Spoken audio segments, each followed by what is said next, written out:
네, 오늘 우리에게 주신 하나님의 말씀은 민수기 32장 16절에서 19절까지 말씀 함께 살펴보겠습니다. 우리 4절밖에 되지 않는데요. 우리 4절이니까 그냥 한 목소리로 읽겠습니다. 네, 민수기 32장 16절에서 19절. 성경이 있으신 분들은 32장을 그냥 펴놓으시면 오늘 32장 전반을 좀 같이 볼 거라서 우리 같이 한 목소리로 읽겠습니다.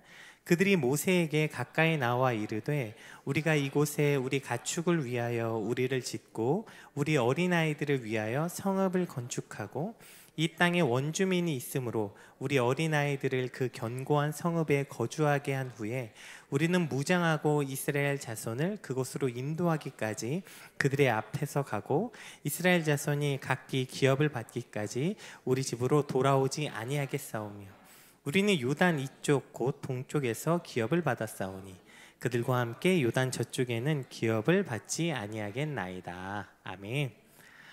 저희가 이제 몇 달 동안 지난 몇 달 동안 한 3개월, 4개월 동안 민수기 말씀을 쭉 같이 살펴봤습니다. 참 많은 우여곡절들이 많았지만 그 중에서 사실 안타깝게도 뭔가 기쁨의 길, 순종의 길이 아니라 대부분의 민수기는 안타깝게도 하나님을 향한 반역과 불평과 불만의 그 사건들의 기록들이었어요. 그게 우리가 민수기를 읽으면서 불편하게 했던 이유이기도 하죠. 불평과 불만 기본이고 심지어는 반역하고 모세를 돌로 쳐서 죽이려고까지 했었죠. 자, 정말 이렇게 지긋지긋한 백성인데 그 모든 우여곡절을 끝내고 오늘 본문이 몇 장이었어요? 민수기 32장. 민수기는 총 35장까지 있어요. 그 말은 이제 거의 다 왔다. 이제 35장이 끝나면 여호수아, 이제 가나안 요단 건너편으로 넘어가서 이제 정복 전쟁이 시작되는, 그러니까 이제 거의 다 왔어요. 그래서 오늘 본문의 배경은 요단강 바로 앞입니다. 이제 건너면 되는 그 바로 앞까지 왔어요. 그런데 여기서 문제가 일어났어요. 사실 그동안에도 모세가 얼마나 많은 우여곡절을 겪었습니까? 우리가 모세였다면 정말 너무 화가 났을 것 같은데 그냥 제 개인적으로는 민수기를 묵상하면서 오늘 본문이 가장 모세가 지치고 그만두자 진짜, 정말 때려치자, 이런 포기하고 싶은 마음이 들었던 사건이 아닌가 이런 생각이 들어요. 어떤 사건이었냐면 우리 지도를 한번 볼게요. 여러분 지도 한번 보여주시겠어요? 지도를 하나 보시면 여기에 이제 요단강 보이시면 저 하얀 부분 있죠? 하얀 부분과 지금 알록달록 있는데 보면 까만색 이렇게 경계선 보이세요? 저게 이제 요단강이에요. 자, 그러면 이게 원래 가나안 땅의 지도였어요. 그러면 하나님이 이제 이스라엘 백성에게 약속한 땅이 어디 있냐면 저 요단강 서편, 그러니까 저 알록달록 색깔 칠한 데 있죠? 저기가 이제 원래 약속받은 자리였어요. 이제 저 요단강을 건너서 여기로 들어가게 된 거예요. 그리고 저기 보면 아람, 특별히 이제 아모리, 모압 이렇게 있죠. 그리고 저 밑에는 이제 미디안도 있는데, 자, 특별히 저 아모리 땅이 어마어마하게 넓은 땅이에요. 그리고 아모리하고 모압이 있죠. 자, 여기를 어떤 일이 있었냐면 이제 가나안 땅에 들어가려니까 저기를 지나야 되는 거예요. 그래서 우리 민수기 봤던 것처럼 에돔 땅을 지나려고 했는데 못 가게 했죠. 근데 에돔과는 하나님이 싸우지 말라 그래요. 그래서 이제 또 올라가려고 하는데 이제 아모리가 못 지나가게 해요. 그런데 하나님이 아모리랑은 싸우라고 해서 아모리를 어떻게 했죠? 완전히 진멸합니다. 그래서 아모리를 완전히 진멸해요. 그리고 또 올라가서 모압과 또 싸우죠. 모압도 완전히 진멸하고. 자, 그리고 이제 요단강까지 온 거예요. 자, 다음 지도 한번 보여주시겠어요?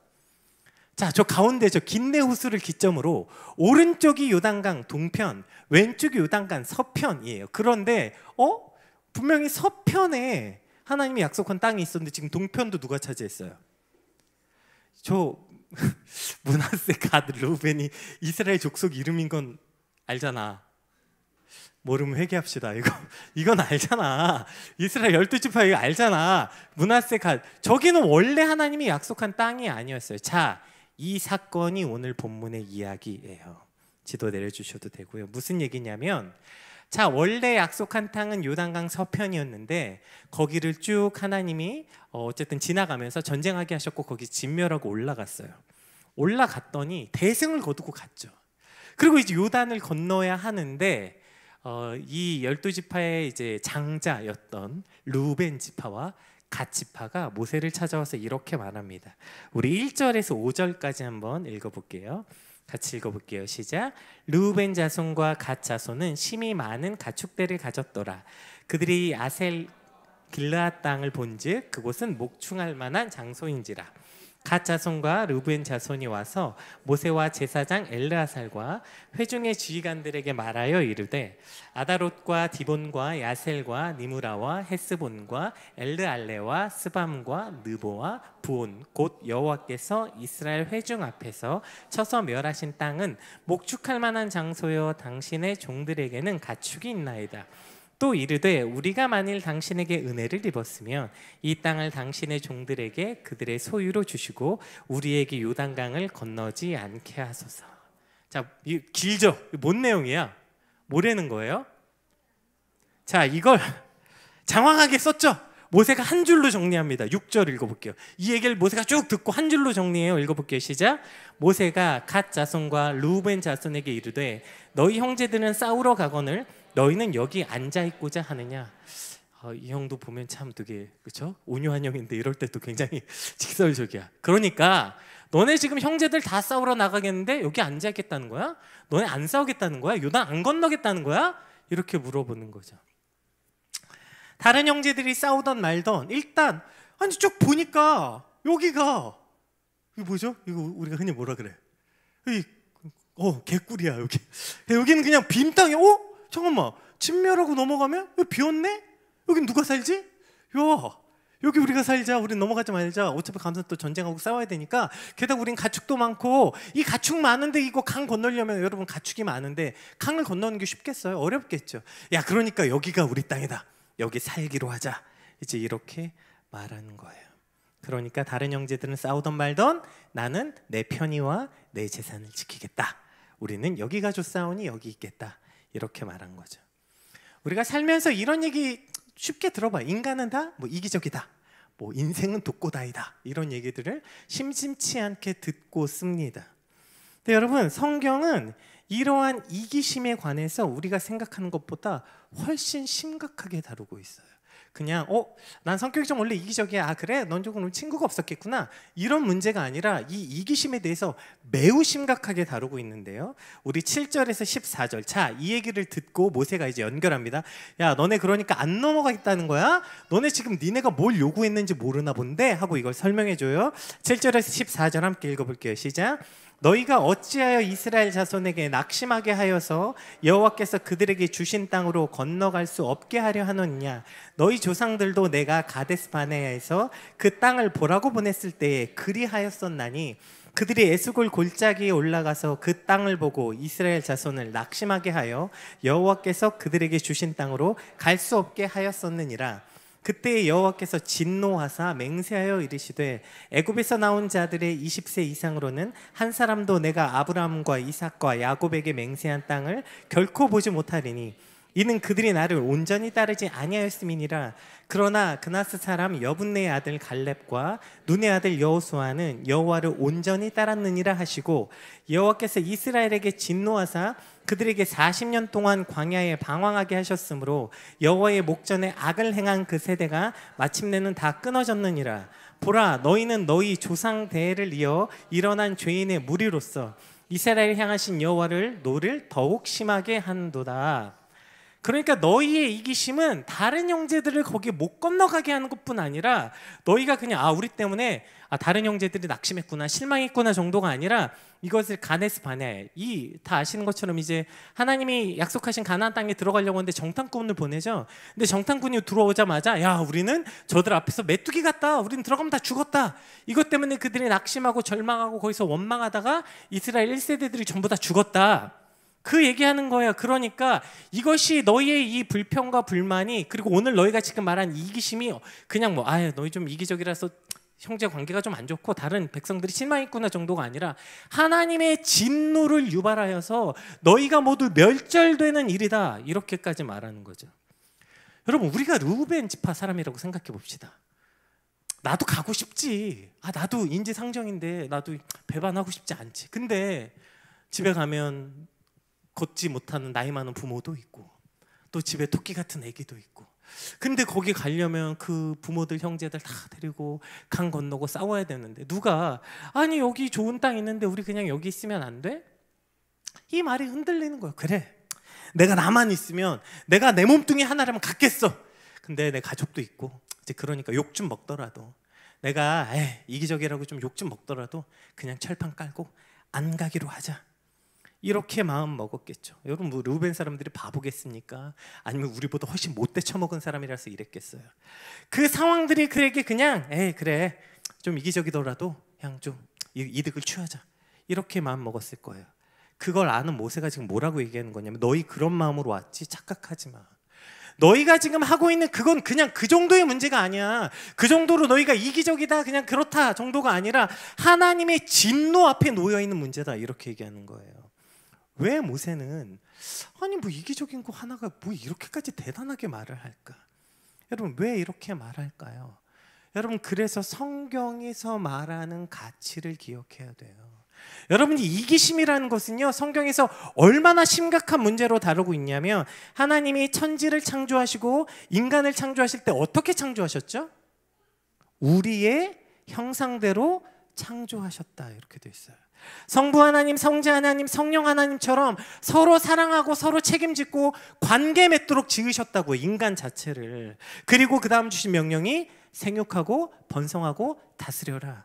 자, 여기서 다스리라는 것은 힘을 갖고 군림하라는 것이 아니라 예수 그리스도께서 영원한 왕으로 이 땅에 오셔서 그의 생명을 내어준 것 같이 이 땅을 그렇게 보살피고 돌본 것처럼 그렇게 그 땅을 다스리라고 명령하셨어요.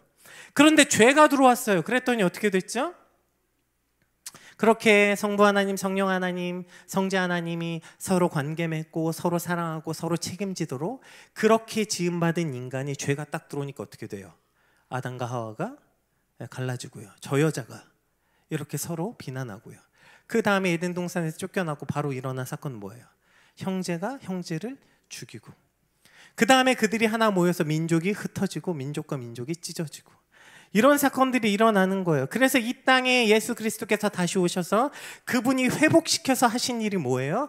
그분이 십자가에서 죽으심으로 막힌 다음, 즉 하나님과 우리와 갈라졌던 관계를 다시 하나 되게 하는 것. 이것이 바로 성경에서 말하는 하나님이 우리를 지으신 목적이고 예수 그리스도께서 이 땅에서 오신 목적이라고요. 자기를 부인하고 십자가 앞에 자기를 부인해서 하나 되게 만드는 역사, 우리를 화평케 하려고 이 땅에 부르셨다고요. 그런데 내 욕심, 내 이득, 내 편안함 그거 붙잡고 이 십자가의 길을 어떻게 걸어가겠습니까? 따라서 여러분 그리스도인이 이기적이다 이 말은 어떤 뜻이냐면 하나님이 지으신 목적을 저버렸다. 그리고 절대로 십자가를 질 수 없다 이런 뜻이에요. 여러분 그리스도인이라 너희가 나를 따라오려고 하든 어떻게 하라고요? 마음만 굳건히 먹고 따라와라. 한 번도 성경 그렇게 기록되어 있지 않아요. 어떻게 하래요? 자기를 부인하고 그리고 십자가를 지고 따라오랴. 너희 따라오니? 그래 누구든 다 와라. 한 번도 성경에 그렇게 누구든 오라고 되어 있지 않아요. 자기를 부인하고 그 십자가를 지는 자가 오게 되어 있다고요.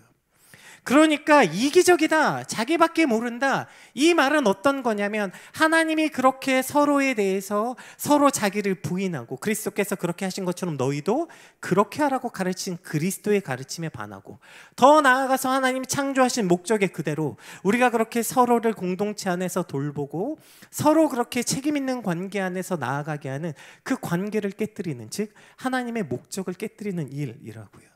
그래서 오늘 모세가 이렇게까지 심각하게 아니 그거 뭐 좀 이기적이라고 하면 야 너네 왜 이렇게 애들이 못돼 처먹었냐 이기적이냐 그냥 따라와 하면 될 일을 뭐 이렇게 어디까지 가는 거예요? 그 가데스 바네아 얘기까지 갖고 갔다가 하나님의 진노하심과 그 다음에 여기에 그 사이에 누구 얘기가 나오냐면 여호수아와 갈렙 얘기 나오죠. 그러면서 뭐라고 말해요? 여호수아 갈렙 얘기를 살짝 거기에 끼워 넣으면서 뭐라고 얘기했냐면 그들은 어떤 사람이었대요? 12절 볼게요. 그낫 사람 여분네 아들 갈렙과 눈의 아들 여호수아는 어떻게 됐대요? 여호와를 온전히 따랐느니라. 그러니까 뒤집어 봐서 너희가 지금 이기적으로 행동하는 이 모든 것들은 어떤 거라고요? 여호와를 저버리는 일이다. 이걸 지금 그 반대 이야기로 하고 있는 거예요. 여러분 그리스도인이 이기적이다? 이건 그냥 욕 좀 먹고 끝나는 이야기가 아니에요. 이건 그냥 하나님의 목적을 거스르는 일이고 하나님의 일을 방해하는 일이에요. 이기심은 하나님을 반대하는 마음이고 하나님의 일을 방해하는 일이고 십자가와 정면으로 반대되는 이야기, 이게 바로 이기심이에요. 그래서 여러분, 이 이기심에 대해서 그렇게 그냥 뭐 성격이 쟤는 좀 원래 저희 아들도 독생자인데 쟤는 뭐 요즘 애들 뭐 제 아들이 혼자라서 그래, 여러분 이렇게 넘어갈 수 있는 문제가 아니라고요. 그냥 조금 이기적일 수 있지 라고 생각하는 문제가 성경은 이렇게 심각하게 다루고 있는 문제예요. 근데 또 우리가 이걸 좀 착각해. 신앙과 이 성격을 좀 분리해. 제가 외동아들로 자라가지고 제가 좀 성격은 좀 원래 이기적인데 신앙은 안 그렇대. 여러분, 신앙과 성격이 분리됩니까? 이거 어떤 얘기랑 똑같냐면 이런 거예요. 술 안 먹으면 되게 좋은 사람, 술 먹으면 집 다 때려 부시고 마누라 패고 자식 패고, 그런 사람이 아침에 눈 뜨면 늘 하는 말이 이 말이에요. 나는 원래 그런 사람이 아닌데 뭐가 문제예요? 술을 먹어서 그렇게 됐다. 뭔 말도 안 되는 소리입니까? 그게 그런 사람이라서 술 먹으니까 나온 거예요. 그게 나는 원래 그런 사람이 아닌데 술 먹어서 그렇게 된 게 아니라 걔가 원래 그런 사람이라서 술 먹으니까 드러나는 거예요. 그렇게 무슨 술을 먹어서 갑자기 사람이 바뀌어요. 우리 안에 그것이 실제 나의 믿음이고 신앙이에요. 그것이 그대로 성격이 되는 거고 그 성격만큼 나의 믿음이 되는 거지, 이게 분리되는 게 아니라고요. 르우벤과 갓자손이 늘 희생적이고 살다가 이번만 특별히 이기적이었을까요? 아니요, 이들은 그렇게 살아왔던 거예요. 저는 신앙은 굉장히 좋고요, 믿음은 굉장히 깊은 편인데요, 근데 좀 불편한 거 못 참고, 저 좀 이렇게 편안한 거 좀 좋아하고, 그리고 좀 이렇게 사람들하고 같이 뭐 이렇게 희생하는 건 좀 싫어해요. 헛소리예요.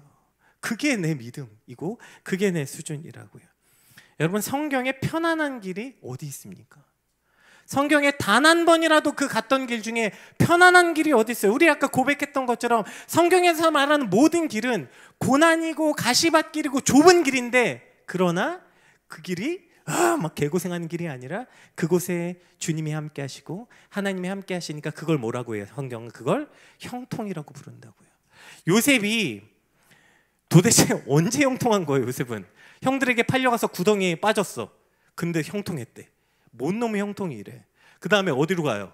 팔려갔네? 그래서 거기서 억울하게 누명 쓰고 어디 가요? 감옥에 갔대. 근데 미치겠는 게 그 다음에 뭐라고 돼 있어요? 하나님이 요셉과 함께 하시니 형통했더라, 이렇게 돼 있어요. 어디가 형통이야? 감옥에 갇혀, 노예로 끌려가.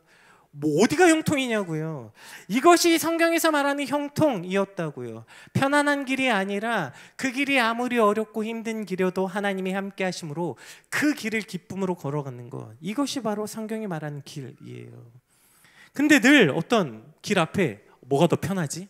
뭐가 더 어떻게 하면 편한 길을 갈 수 있지? 어디가 좀 더 쉬운 일을 할 수 있지? 여러분, 이런 걸 추구하고 살면서 제가 비록 회사에선 그런 걸 추구하지만 제 신앙은 그렇진 않아요. 이런 헛소리가 어디 있어요? 어떤 직업을 구하지? 돈은 많이 주고 일은 조금 하는 일. 회사 가서도 최대한 닌자처럼 눈이 안 띄다가 최대한 시간 되면 퇴근하고 나는 그냥 아무것도 최선을 다해서 아무것도 안 하겠다. 그러나 주를 위해 살겠다. 정신 차리세요. 여러분, 그런 일은 없어요. 그게 내 믿음이에요. 내가 회사에서 집안에서 뭐 할 때는 최대한 난 진짜 아무것도 안 하고 난 무조건 편한 것만 해야지. 하지만 내가 주를 위해 목숨을 걸겠다. 이게 말도 안 되는 소리죠. 여러분, 몸에 그 게으름을, 편안한 걸 여러분 그냥 당연한 것으로 받아들이지 마세요.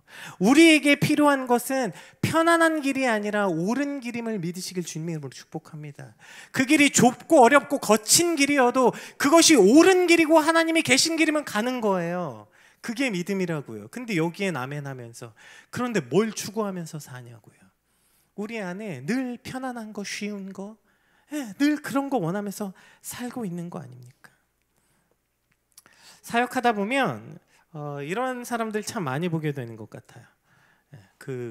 특히 이제 뭐 저 같은 목사들이 제일 많이 그런 것 같아요. 일단 설교하니까 믿음이 좋아 보이죠? 아니에요? 일단 나와서 지가 설교하니까, 그렇죠? 믿음이 좋아 보여.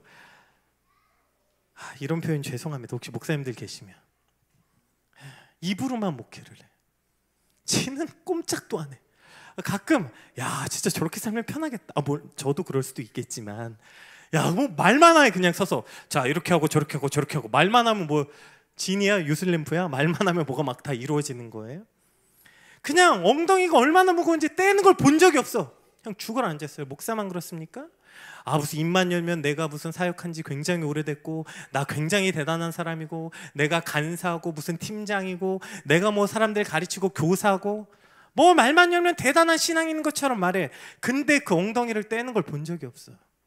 그게 내 믿음이에요. 거기가 내 신앙의 자리라고요.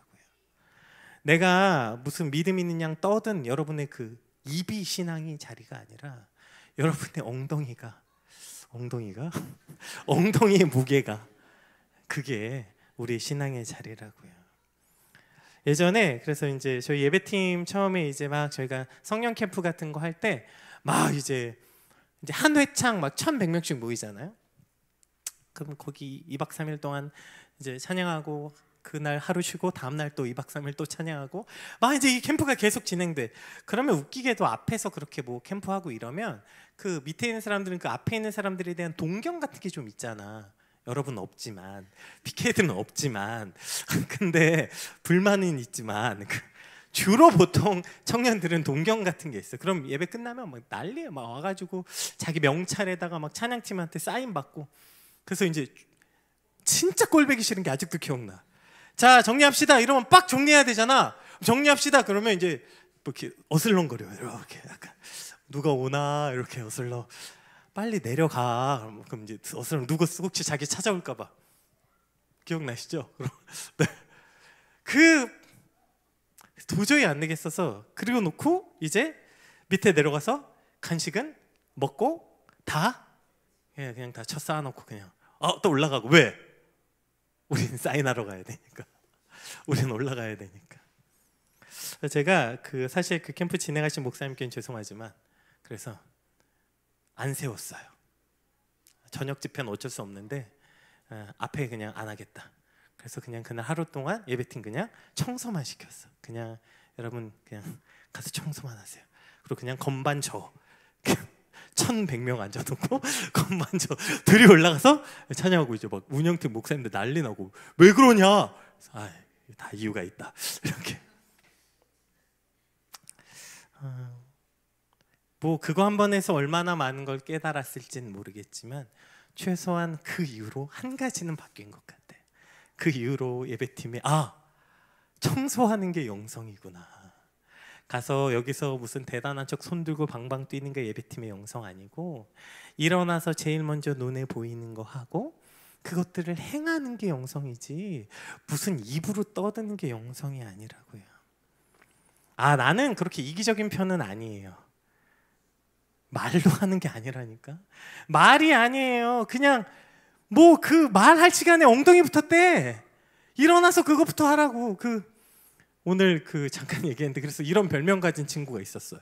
비둘기라는 별명이 있었어. 비둘기. 그 무슨 별명이냐면 비둘기 뭔지 아세요? 그렇게 비둘기 날려보내잖아 모세가. 그럼 노아의 방주에서 비둘기가 쭉 있다가 어떻게 앉을 곳이 없으면 돌아오잖아. 그러다 나중에 앉을 곳 생기니까 가잖아. 이런 친구야. 일할 곳이 있으면 계속 날아다녀. 그래서 이제 피하다가 이제 일할 곳이 없다 그러면 이제 돌아와. 이제 거기 앉는 거야. 그래서 우리가 비둘기라고 불렀다. 근데 사실 사역하다 보면 아직도 많이 있어요. 네. 사실 여러분 집에도 한 명씩 있나요? 없다면 너야 그게.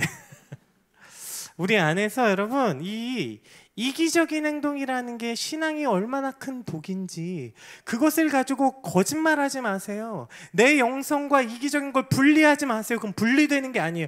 그게 곧 내 영성이고 그게 곧 내 믿음이고 그 이기적인 영성과 믿음이 너를 죽게 한다. 모세가 지금 그렇게 말하고 있는 거예요. 이 이기심에 대해서 아주 심각하게 이야기하는 이유가 7절이에요. 하나 읽어볼게요. 7절 시작.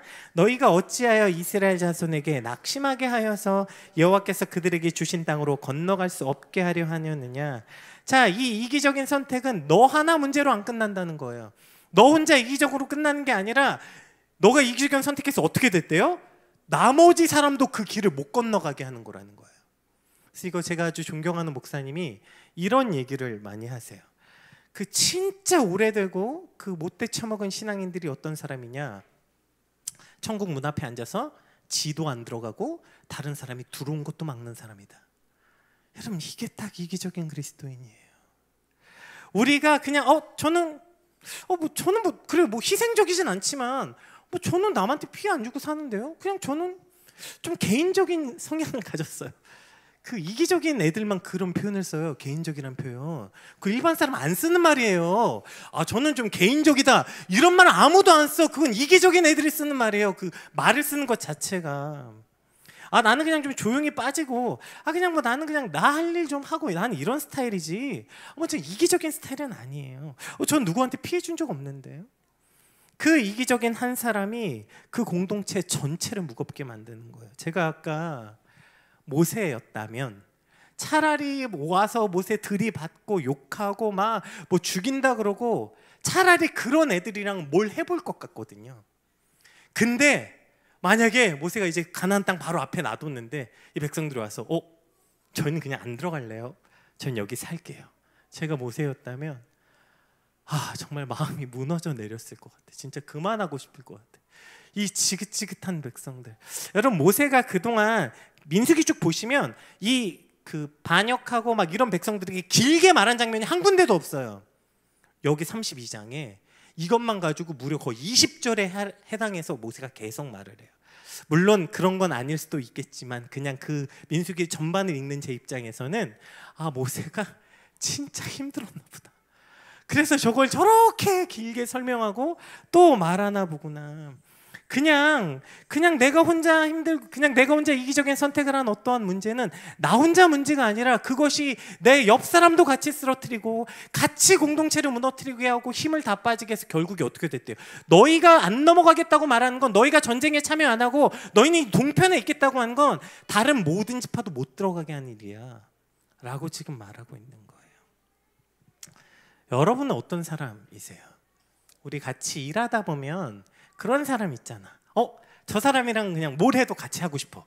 일을 해도 같이 하고 싶고 게임을 해도 같이 하고 싶고 놀러 가도 같이 가고 싶은 사람이 있고, 어떤 사람이랑은 가능하면 뭘 안 하고 싶어.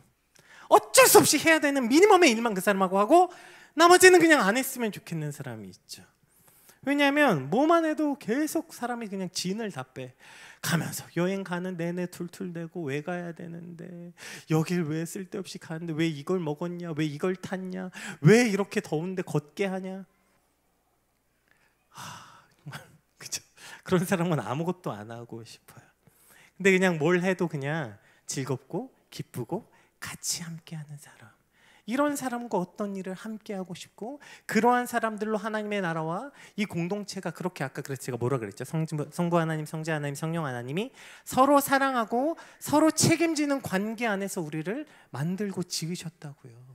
우리에게 그러한 책임과 의무로 이 땅에 있는 거라고요. 우리도 이 땅에 지음받은, 그래서 그 에덴 동산에 있는 모든 그 동물들과 식물들, 하나님이 지은 것들을 그렇게 하나님 관계 맺고 그렇게 돌보라고 주어졌는데, 그런데 죄가 들어오니까 자기밖에 몰라.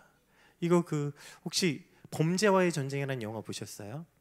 그 영화에 그 아주 유명한 대사가 나와요. 제가 몰랐어. 저도 부산 사람이 아니어가지고 제가 오늘 설교 주면서 봤는데, 제가 듣기에 지빼이 몰라 이렇게 들었거든요. 혹시 부산이 고향이신 분 계세요? 부산?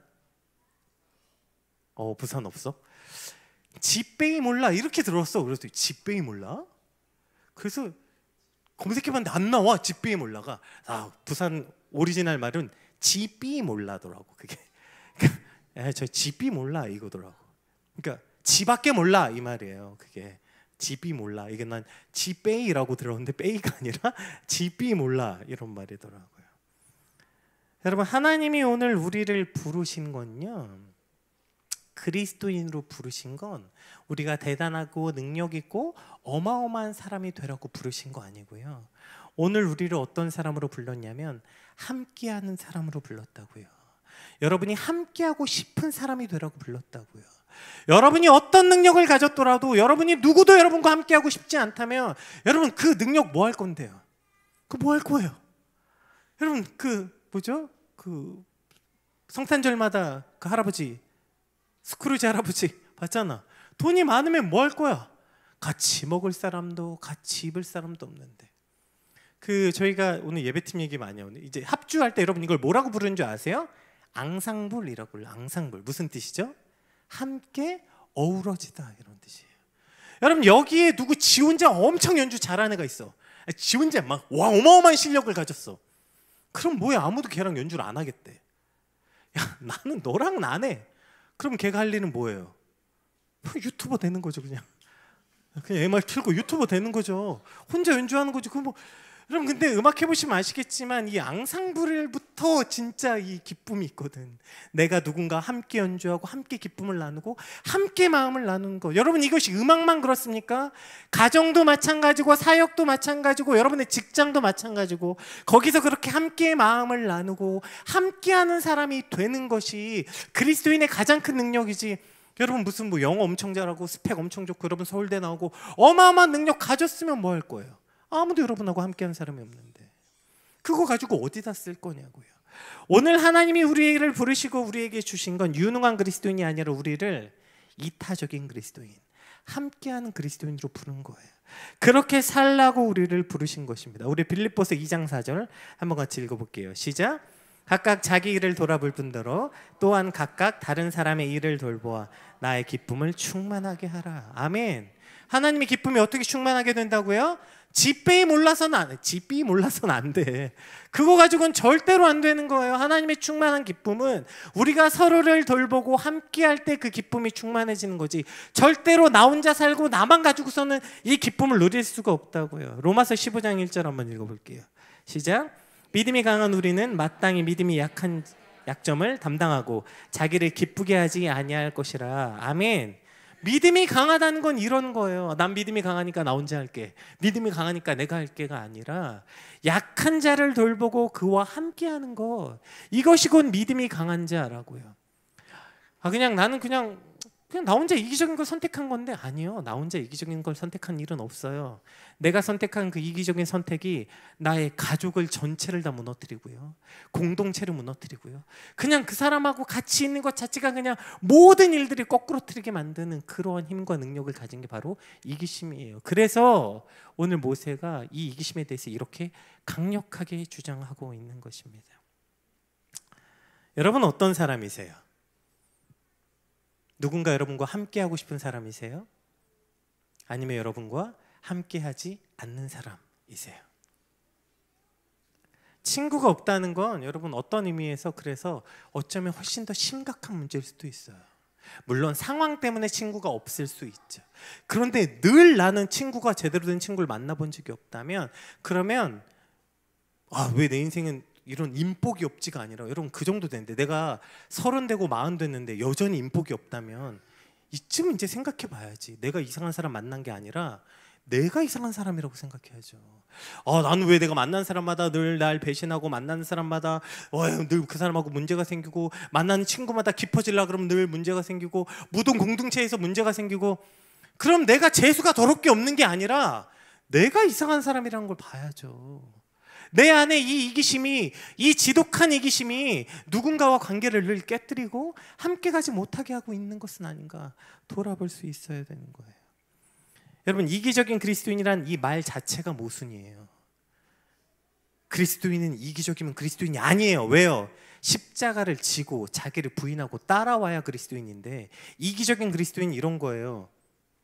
뜨거운 아이스 아메리카노. 말 자체가 모순이야. 불가능한 일이에요. 그래서 여러분 이기적인 건 그냥 어떤 성격이나 욕 좀 먹는 일이 아니라고요. 예수 그리스도의 그 십자가의 사랑을 경험했다면 우리는 절대로 이기적이면 안 되는 거예요. 물론 인간이니까 아프면 또 극한 상황에 처하면 자기밖에 모르는 마음이 들지만 그러나 그것이 악하고 잘못됐다는 걸 인정하고 이기적인 것이 나쁜 것이라는 걸 인정할 줄 알아야 벗어날 거 아닙니까? 근데 인간은 좀 이기적이죠. 어쩔 수 없지. 여러분 이렇게 넘어갈 수 있는 문제가 아니라고요. 오늘 마지막으로 이기적인 문제를 이렇게 모세가 심각하게 다룬 이유 중에 한 가지가 뭐냐면 오늘 우리 아까 1절 한번 읽어봤죠. 우리 1절 한번 같이 읽어볼게요. 시작. 르우벤 자손과 갓 자손은 심히 많은 가축대를 가졌더라. 그들이 아셀 땅에 길앗 땅을 본즉 그곳은 모축할 만한 장소. 자, 왜 이들이 이기적이었어요? 목축이 많아서, 가진 게 많았어요. 그 가진 게 많았기 때문에 그들이 이기적이 됐다고요. 여러분, 내가 가진 걸 지키고 싶고 내가 가진 이 욕망, 내가 가지고 있는 이것들을 지키고 싶은 그 마음들이 우리를 이기적으로 만드는 거예요. 내가 가진 걸 잃고 싶지 않거든. 이걸 절대로 포기하고 싶지 않거든. 그러니까 어떻게 하면 이걸 지킬까 붙잡고 있는 거죠. 오늘 그런데 이제 아침 예배 때 하나님이 아주 기가 막힌 말씀을 주시더라고요. 78편 56절 60절 한번, 오늘 아침 예배 들으신 분 아마 같이 본 말씀일 텐데 한번 읽어볼게요. 시작.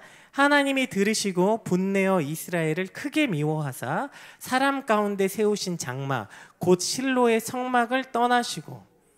자, 오늘 하나님이 이 이스라엘 백성들을 완전히 망하게 하신 이 출애굽 사건의 이야기가 시편 78편에도 나와요. 78편이 출애굽 얘기가 계속 나와 있거든요. 근데 여기서 뭐라고 얘기하냐면 이 이스라엘 백성이 망한 이유가 뭐냐면 하나님이 장막을 떠났기 때문이래요. 그래서 그 백성이 망했다는 거예요. 여러분, 하나님을 떠난 백성의 결론은 그래서 한 가지예요. 이건 그냥 인과관계예요. 물을 떠난 물고기는 어떻게 될까요? 죽죠. 그러면 하늘을 나는 새가 물에 들어가면, 이건 그냥 인과관계잖아요. 당연한 거. 영원한 공급이신 하나님께로부터 인간이 떨어져 나오면 인간이 할 수 있는 일은 뭘까요? 죽는 거밖에 없는 거예요. 그래서 죄의 삭시 사망인 거예요. 여러분, 이건 그냥 인과관계예요. 무슨 대단한 게 아니라. 그래서 예수님은 나는 포도나무요 너희는 가지이니 너희가 나를 떠나서는 아무것도 할 수 없다. 인과관계라고요. 여러분, 나무에서 가지가 떨어져 나가면 그 가지가 할 수 있는 일이 뭐예요? 죽는 거밖에 없죠. 이건 그냥 인과관계, 당연한 거죠. 하나님은 이것을 한 번도 끊임없이, 이것을 단 한 번도 이 패턴을 멈춘 적이 없어. 얼마나 성실하신지. 하나님을 떠나면 야 됐다, 니들 네 맘대로 살아라, 한 번도 이렇게 하지 않으세요. 끝까지 찾아가시고 끝까지 심판하세요. 왜요? 이게 패턴이어야 되니까. 이걸 기억해야 되니까. 하나님을 떠난 백성들에겐 어떠한 기쁨도 어떠한 즐거움도 맛볼 수 없다는 걸 알아야 하나님을 떠나지 않을 테니까요.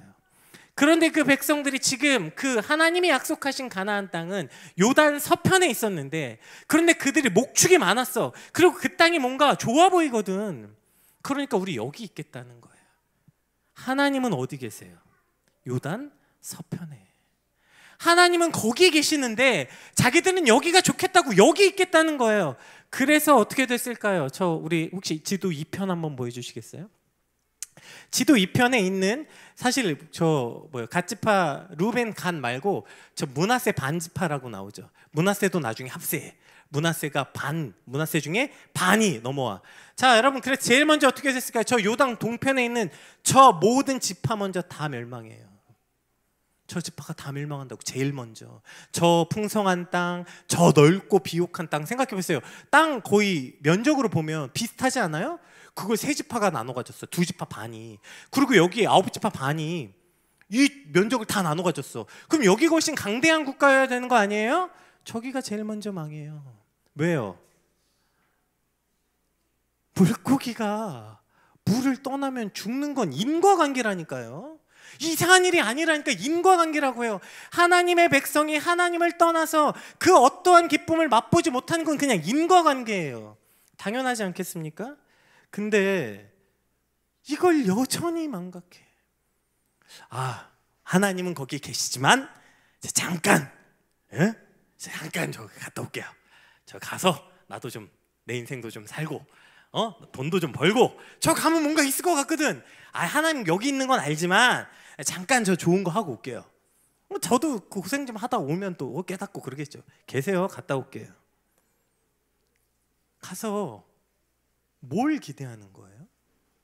그거 하나님 여기 계시는데 그래도 내 기쁨을 찾아서 떠나고 내 즐거움을, 유익을 찾아서 떠나면 거기 진짜 어떤 기쁨이 있을 거라고 정말 믿는 거예요?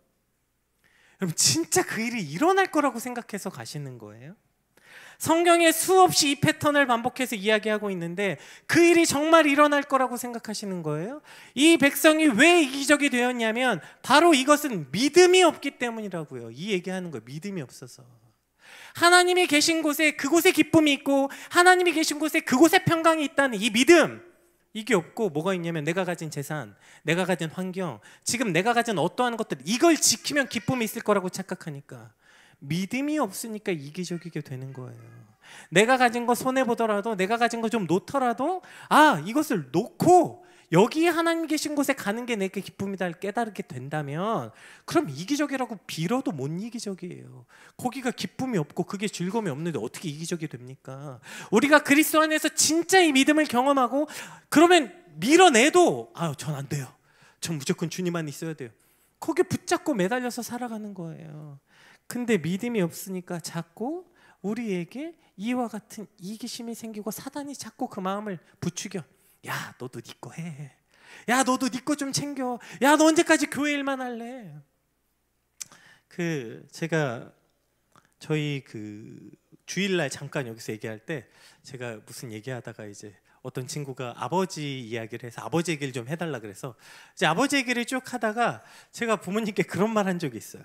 제가 20대 초반, 저희 누나가 20대 중반인데, 제가 이제 부모님께 목회 그만해라. 목회하면 할수록 다른 사람한테 피해를 끼친다.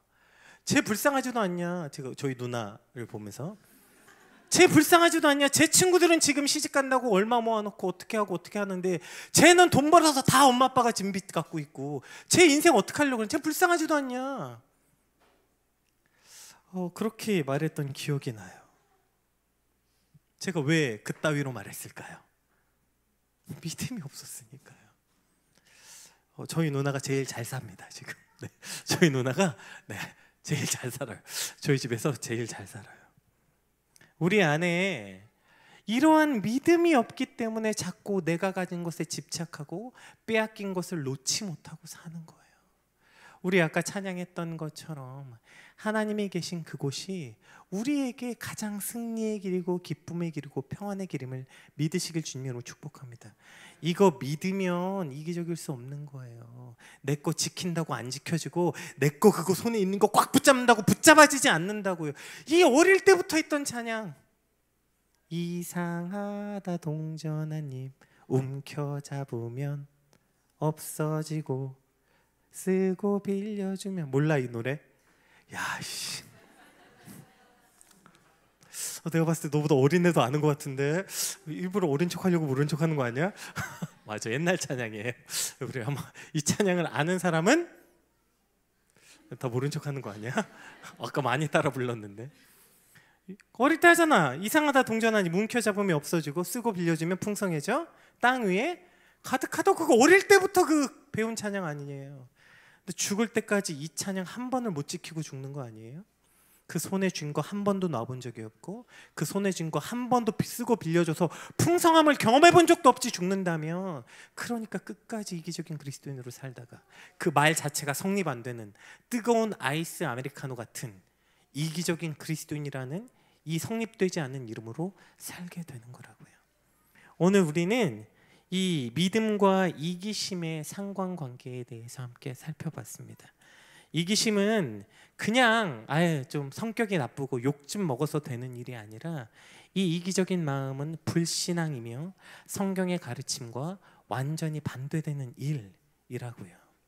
오늘 이 말씀 앞에 우리의 나밖에 모르는 그 모든 믿음들이 깨어지고, 그 지으신 목적에 따라 하나님을 사랑하고 이웃을 사랑하는 그 지으신 목적이 회복되는 밤이 되시길 주님의 이름으로 축복합니다.